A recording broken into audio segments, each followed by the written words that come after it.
Louise McMilan. I'm based by the seaside in Somerset, and as a coach, I'm helping women get unstuck.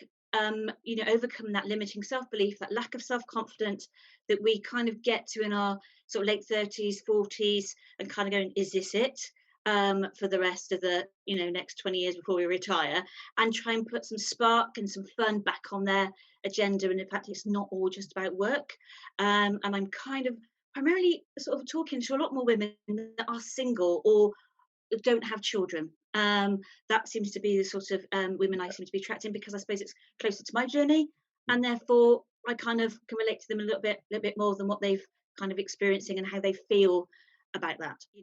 Okay. We don't tell. I don't tell my clients what to do. I unearth those answers, and that's why I went into coaching, was because my background in HR, I was able to extract, by chatting to people, extract their own thoughts. And there's nothing worse than someone being told or made to feel that, yeah, I did know that, or I would have said that, if been asked the right question, and then feel bad about themselves, or feel or have that perception that someone feels like that. So I think that's sort of the whole thing about coaching. And Coming back to what you said about what coaching is, and sometimes the misconception that can hover around coaching, I want to say that sometimes people say, I don't need coaching, there's nothing wrong with me.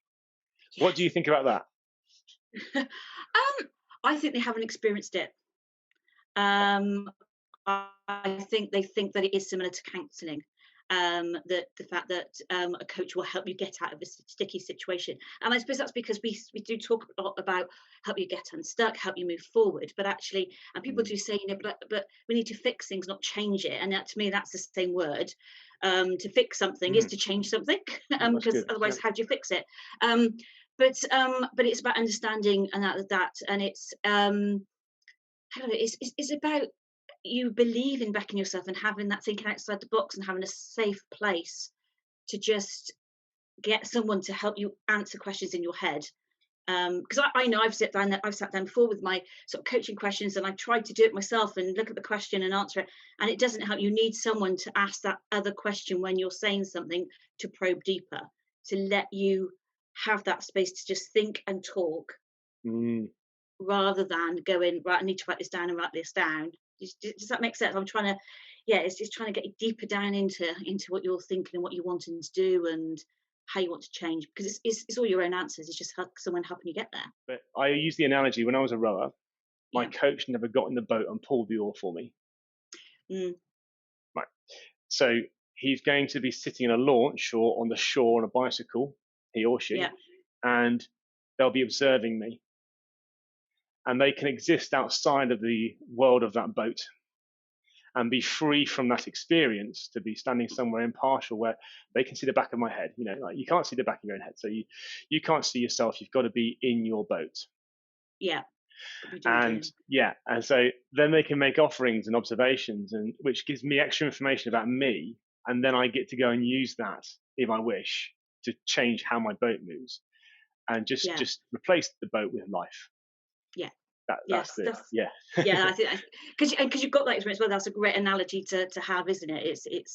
It really does sum it up. Sometimes like having your own cheerleader, as well as, like, kind of sometimes saying to my clients, is that they're going to try something new, take themselves out their comfort zone, and it's like, okay, well, you just tell me, because I'll be doing the woohoo's over here. I'll be your own cheerleader to say, yeah, that's great. Now, make it even better. Or what's your next move to succeed? Yeah. And then at the end there's always a question from us, isn't there? We're good at asking questions, and Yes. so what's next? Rather than saying, now how about you try this? Yeah. Yeah, yeah. So it's a subtle difference, isn't there? Absolutely. Because we can only go on our own, the world according to us and our own experiences. We're not that other person. So it's just helping them in their own world and their understanding, and Going back to, you said about fixing is the same as changing. Mhm. Yeah. I'd like to talk a little bit about that. So the school of coaching I went through, which was the Coaches Training Institute, one of its sort of foundations is that the belief of people are naturally creative, resourceful, and whole. So A, they're not broken. B, they're not Mhm. missing something. There's probably a C, the D, and an E as well. It's but yeah, that we're not damaged goods. No. And what that coach is going to do is help the person rummage around inside and find new things. And to use another analogy, I say that we all have a toolbox, and we usually, how there's those old toolboxes that would fold open and there'd be a Yeah, layer. Yeah. yeah, So what we're doing is generally probably not fully opening that toolbox and fully folding it out. We're just opening the first two lids and choosing the same few approaches to life. yeah. And we don't realize we've got depth in that sense in terms of abilities because we don't recognize them. So this brings on to the next part of the discussion is learned behavior. Mm. What have you experienced as a coach around learned behavior? I mean this in your clients and how you help them. I think some of the learned behaviour is come from other people. It's come from other people's probably fear, so they don't take themselves out of sometimes doing stuff because somewhere along the line someone said, "Why do you want to do that for?" or "You won't achieve that." So their learned behaviour is, "Well, so and so won't think I'm able to do that, so I won't do it." So therefore they stop themselves. And it's that learned behaviour of being cautious, or you know, second and questioning themselves of why they want to do something because that's what they've ever had. So that's that learned behaviour, is that thing of, why do I want to do this? Instead of going, do you know what? I'll just do it. If it goes wrong, it goes wrong. If it doesn't, it doesn't. But that's that fearfulness of trying, of because in case A, it goes wrong, or B, someone else turns around and says, why do you want to do that for? It's not going to work. And that's that kind of, that's sometimes the learned behavior I'm picking up, that resilient, not resilience, that cautiousness to try or do something. Caution. Okay, so Mm. thinking. So is this around a kind of a what if, or if I do that, that may happen approach? Yeah, or you're managing someone else's expectations. What's the impact of that going to happen if I do something, Mm, close to them or whatever, or they've just any ambition or thing they've had or wanted to do has always been someone saying, "Oh, you won't be able to do that," because the other person believes they're not capable because their own expectation is they can't achieve it. Does that make sense? So you might have, say, a mum that's always stopped a young, a client when they were a child to say, "No, you won't be able to achieve that," or "No, I don't think you should do this. I think you do that, you get better at doing that." So then they don't try something because they've always got that voice in their head saying, you can't do that. So mm, there's that inner voice learning of saying no, oh, and someone will complain or someone will criticize, so they don't do it. yeah. I think sometimes that's kind of bit of a learned behavior I pick up Mm, quite often, is that they've got the idea, they can't take the action because of they don't want to the criticism or the comments or something, and so therefore they play small, and the playing playing small is, small. yeah. Yeah, yeah. And I would always be interested in, okay, so what's happened to the person who is influencing them? So the mother, for example, what happened to them which Exactly. made them adopt that learned behavior? And that's the problem, isn't it? All that learned behavior is generational for quite a few things that come Mm, down. Unfortunately, and that's why you've got to take that whole break out that learning. And I think a lot of people have coaching sort of probably later in life, and sometimes it's that thing of doing it when they're younger so they don't pass on that learned behavior. I don't know. I'm not a parent, so I won't know. But do you know what I mean? But then I suppose I have things that I've channeled from my own learned behavior that I might go, oh, like this to a friend or something, or did do before I became into coaching, and you know my yeah, life experiences. yeah, definitely. Thinking, so I'm in my mid 40s. So my parents, were born in the 40s. Yeah, like mine. And okay, so probably you and I will both know the value of clearing your plate, Yes, right? Born out of rationing. absolutely. Yeah, And it's a battle because it can be a battle because you've got the value of, well, clear your plate because we didn't have a lot of food when we were young, and you learn to absolutely. clean your plate, and you're going into a place where things are abundant. Actually, food is more calorific, and so that Yeah, approach doesn't actually marry up with maybe how we want to be. So it could be why I'm carrying a bit too much weight around my middle, for example. yeah, Uh, yeah, yeah, absolutely. Yeah. that can be applied to any approach that we take, I think. And I think coaching allows us to be interested. Hmm. So, what is that? That's interesting. I'm not saying Yeah, it's wrong because I think every behavior has a setting where it's brilliant. yeah, It is, the right setting. It can be brilliant, and then, but we tend to then use it as when you try and use a hammer for every DIY job, everything you look at is a nail. Yes. So Yeah. going back to so your niche for Hmm. coaching, and you Yeah. mentioned about well, I thought I was hearing about the relationship between a mother and a daughter. Hmm. So could you tell me a bit more about that in terms of what you do to maybe help women be aware of what that relationship has done for them, and how it's influencing them? Yeah, what I do is I've got a lovely exercise where I invite them to bring along a picture of themselves when they were a child, around about that sort of 7, 8 year old, because there is a sort of, they've got some science something behind that. 7 is when you start listening more to what's around you rather than in your own little bubble. So I get them to bring a picture along of them when they were that age, and I just ask them some questions about what did they enjoy, what was their hobbies, who were their friends, who was their role models, what did they imagine they'd be doing, and just, but all they're doing is they're not writing. I'm just getting them to just zone in to them as a child and taking them back, even to ask them what was their favorite foods or their favorite sweets if they had any, because sweets were,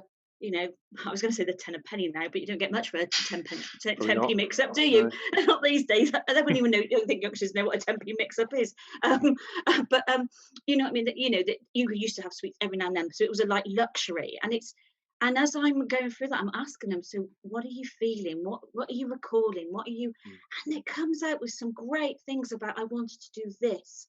I wanted to be, whatever they might have wanted to be when they were older. Sometimes it is they've been a mum, and I've had a couple of clients that have are mums, so which has been great. But it's that whole career thing they want to go down, and it's just relived some of that. And I've got them taking up hobbies they might have been taught from their gran, or coming out of their shell of it, getting in touch with friends they hadn't seen for Mm. 20 odd years, and trying to connect back with them. And it's just opened up those doors again, because they go, oh, I've left it too late. Well, who said you've left it too late? Where does that come from?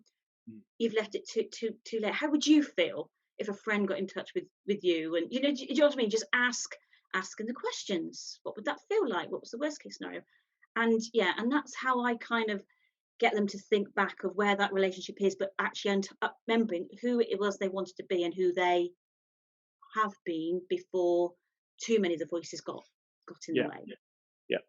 And Now, sometimes it's not the relationship between the child and the mum. It's really about their perception, mm, and that living up to the expectation that they perceive they have of them, which that makes sense. Because as I said, there's this lots of expectations. There's two kinds, isn't there? There's the expectations people have of us and we have of other people, but then there is that expectation that we perceive other people have of us, that we find as a blocker. yeah, absolutely. And my partner said once, nobody signs up to your expectations because you haven't got them basically tattooed across your forehead. Yeah, so Mm, there is that world that we can imagine, yeah, which can lead us and getting really busy around somewhere where there isn't a lot of, not that there is certainty in life, but there's a lack of knowledge and a lack of understanding. And this isn't to pick holes in anybody.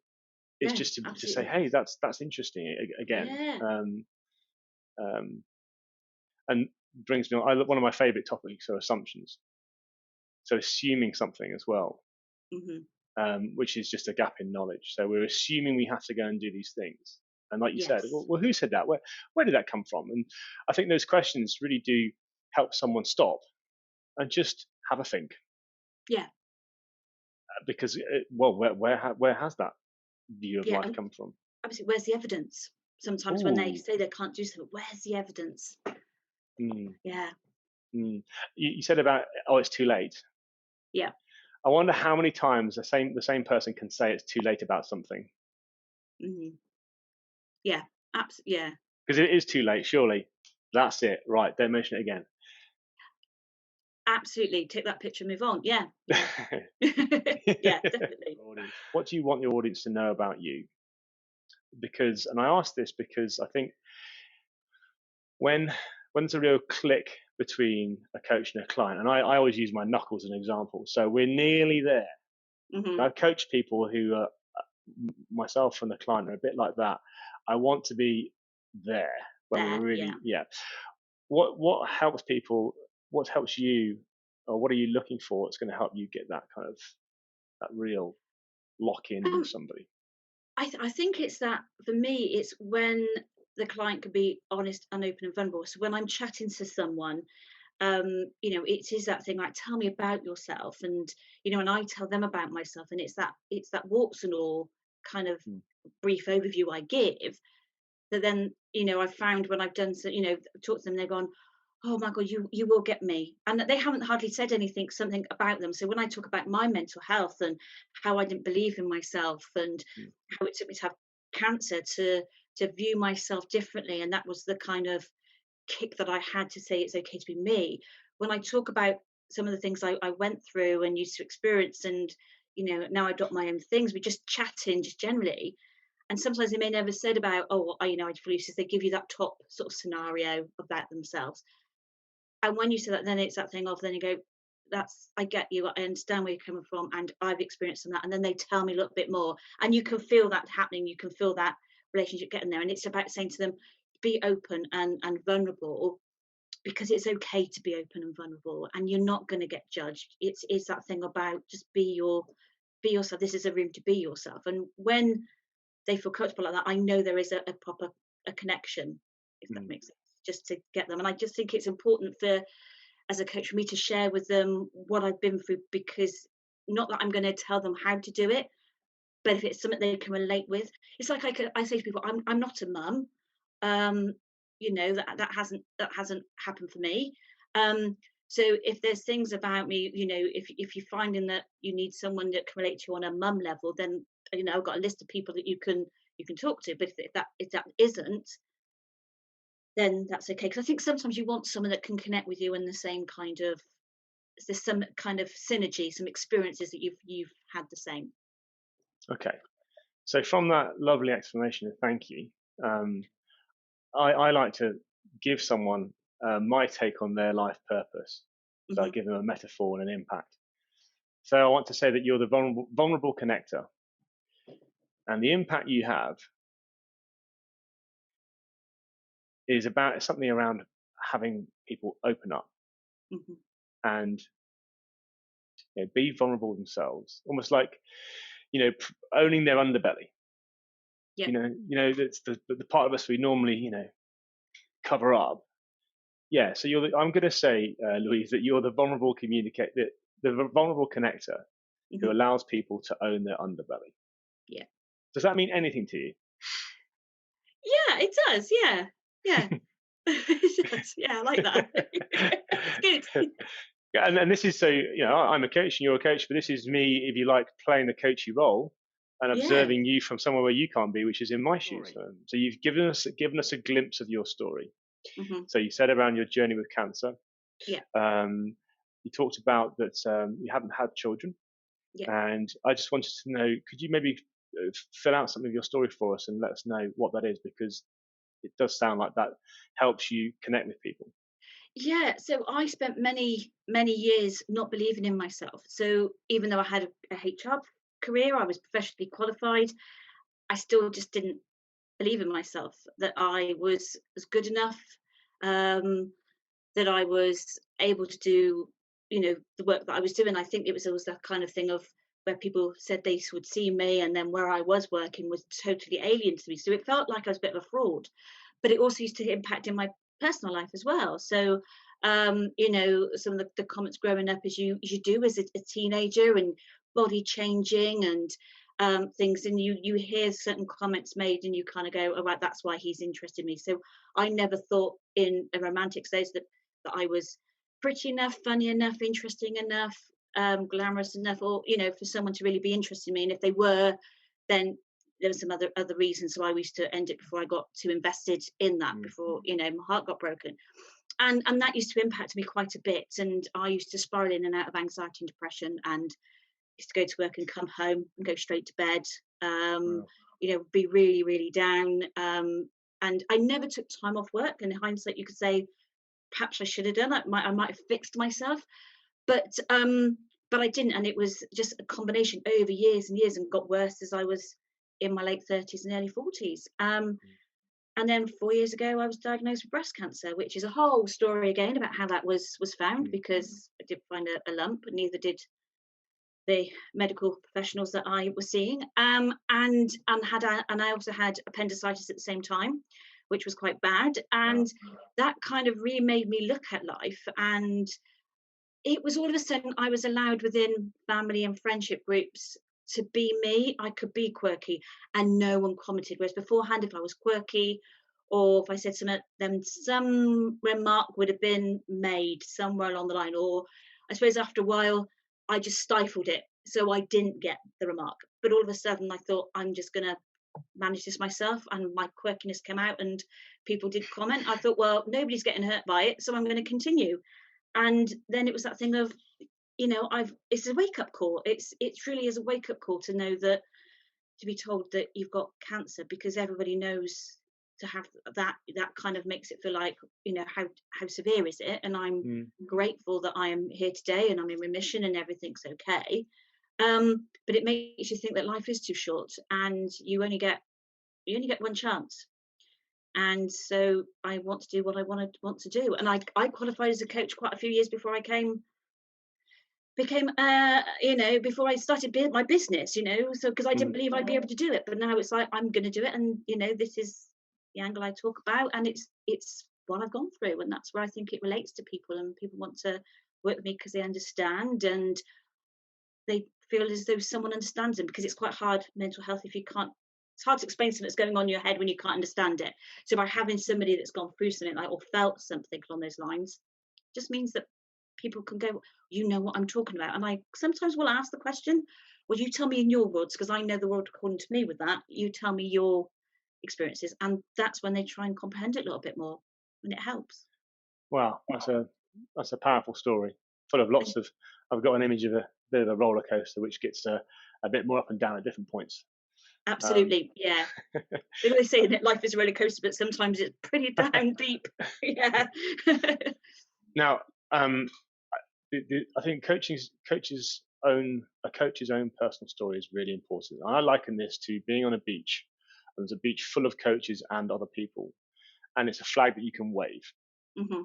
And someone reads what's on your flag or sees the symbol and goes, "Yeah, that's kind of me."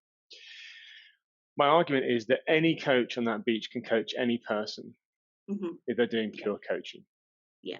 So I don't need to be an expert in what my clients do in terms of their profession, or whether Yeah. I'm not married and I don't have children. I coach Hmm. people who are married and who have children, as well as people who are not. But it is that story that we have that, again, back to the knuckles, that allows that to happen. Yeah. Um, and it might be that actually a coach and a client, and I'm saying again, this not to you, Louise, necessarily, but to the wider audience watching, that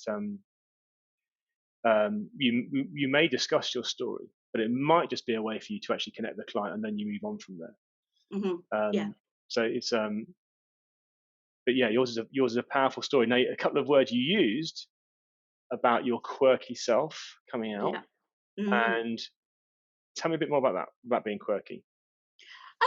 I think I've just had a kind of sometimes a bit of a strange sense of humour, and there are like members of my family, my parents, we laugh constantly, but I can be with my sisters and we wouldn't, and Right. my sense of humour wouldn't get it, or do you know what I mean? Which is really bizarre. We come from the same genes, kind of thing.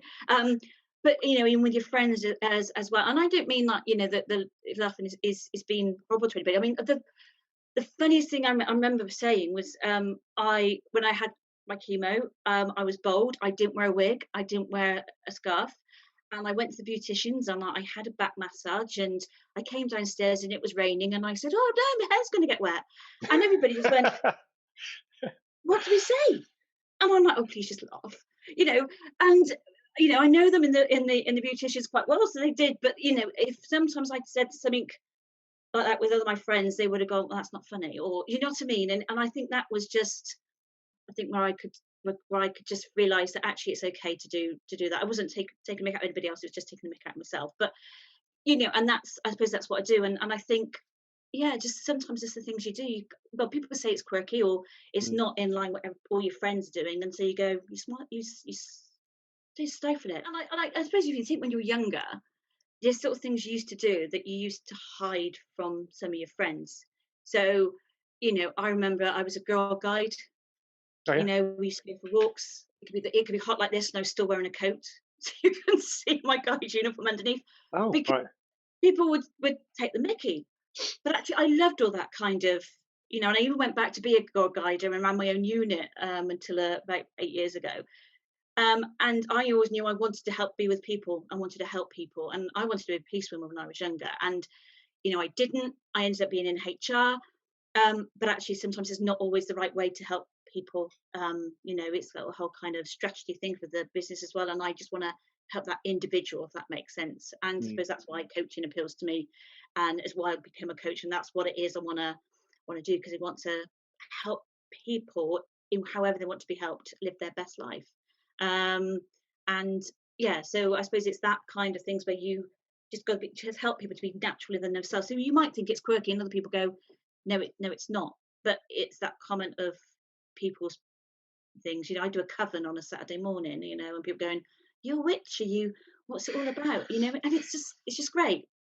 But and I always say I have trouble things with decompartmentalize your friends.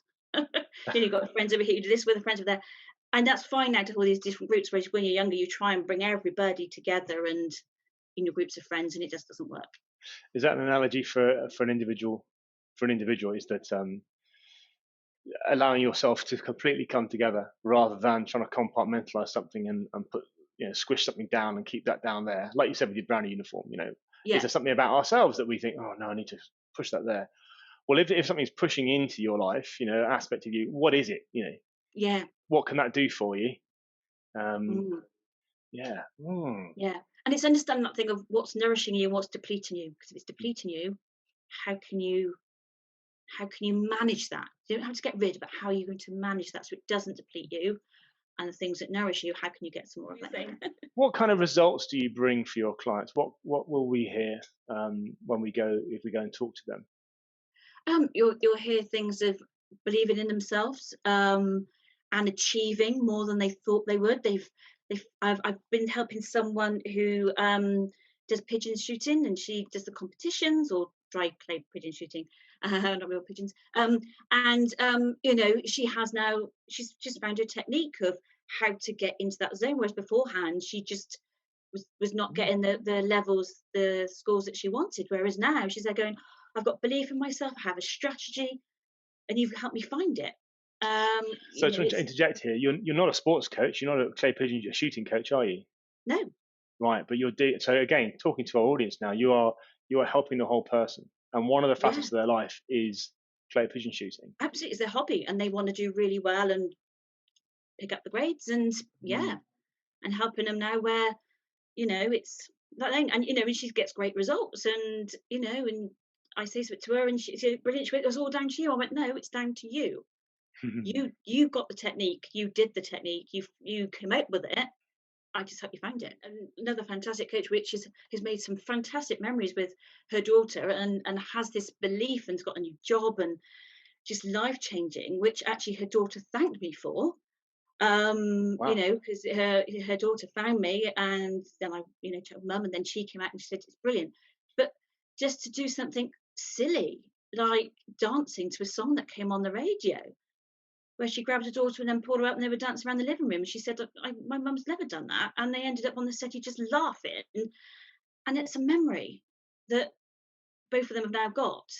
Mm. And it's just helped her mum just go, I can just everything, just make memories and change how I think about myself. And it's now got a new job and it's excelling in it. And it's to some people that might sound small, but to that person at the time, it's the biggest thing ever. Well, if you talk about mothers, and I often think about fathers that I coach, Hmm. uh, they there's so many things that are dependent and connected to them, Mm, but often as parents or could be someone who runs their own business or has a whatever it is, there are things which are dependent on us which are kind of really shiny and noisy in our world that we can go and pay attention to, like children, like our job, like our finances, and we're looking outwards and we're not necessarily looking inwards. So yeah. this, you're the hub of your wheel, and you've got spokes around you, as have all your clients.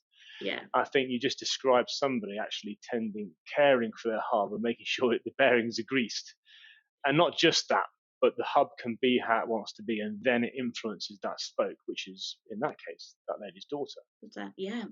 Um, because I think this is one of the challenges with coaching, and with the style of coaching that we're doing, is it's not about external goals. I don't think anyway. In terms, they kind of happen as a byproduct of having someone be Yes. how they want to be. So we're talking about purpose, aren't we? Yeah. Yeah. So the thing that you never reach, but is more of a direction in Hmm. life. And if you're off course, you're not going to feel so great. So, but if you're on Yeah. course, and then when you're on course, you're achieving goals. Yeah. Um, and that just sounds like that lady. You tapped into her purpose, and she Yeah. be how she Absolutely. wants to be. Yeah. But yeah, is there anything you'd like to comment on, or even ask me about, or anything like that at all? Um, you have put me on the spot there because there's Mm, loads of things I was thinking of earlier on, and we've kind of gone through them okay. and discussed them as we talk, which is always great. I just think that for me is that yes, there are a lot of people out there coaching. We've all got our qualifications, different routes. I did the Yeah. coaching academy as well as doing my CIPD HR profession, and done that kind of coaching model within that as well Yeah. as you do. And I think there are sometimes you think that people have to have the same life experiences, and sometimes they don't, and you relate to some people because of similar circumstances, but doesn't mean that that's the only people that you support. It depends because you sometimes you just get a feel for working with somebody. And Mm, I've worked with had a couple of harmony calls where I've spoken to people and I've gone, do you know, there's nothing right there, but I know somebody that we work really well with you from what I'm hearing from you. And I think that's the thing that the coaches do, is that they have people that they know that can help support each other. And that's what I think is yes. great about the community, is that we can share and work Mm, well with others. And yeah, I mean, if anybody ever is listening in that's not a coach and wants to chat a little bit more, then we're always open. There's programs I've got going on, there's master classes I've got going on, there's all different ones at different times. um that they can come and chat to me about. Or if they just want to, sometimes people just say, "Can you just want to talk about cancer or something?" Then yeah. it's because sometimes that's the hardest thing to talk about, is talk to somebody about their journey, or when they're going through it, that they want to talk to the right people. And sometimes it's easier for the person they don't know to talk it through. So I'm always open to do that. So okay, there's a lot in there. There's a few things I want to pick Yes, up was. on, and go and run along with. Number one, in terms of, I think the last thing you said is talking about that kind of impartiality. That's what a coach can be. Mm, And there are clients who have a coach who have become friends, and yeah, no longer clients. And so that's great. I love that. But I don't. yeah, I think it helps to be in a way distanced from someone's life, and they know that. So that can break down some barriers. Um, the absolutely. I was going to say, second, because yes, you start off as strangers, and because you then get to know them and they have this open vulnerability perhaps, and they're speaking so often, and you just gel and connect, and they sometimes say, "Can we just keep in touch?" And they do become friends, and that's yeah, nice. But sometimes someone else might come up and you go, "Well, now I'm not coaching you because I won't coach anybody I was really close with, because it's so easier to have your things perhaps from beforehand, and it's in there, and it's great to have a blank canvas."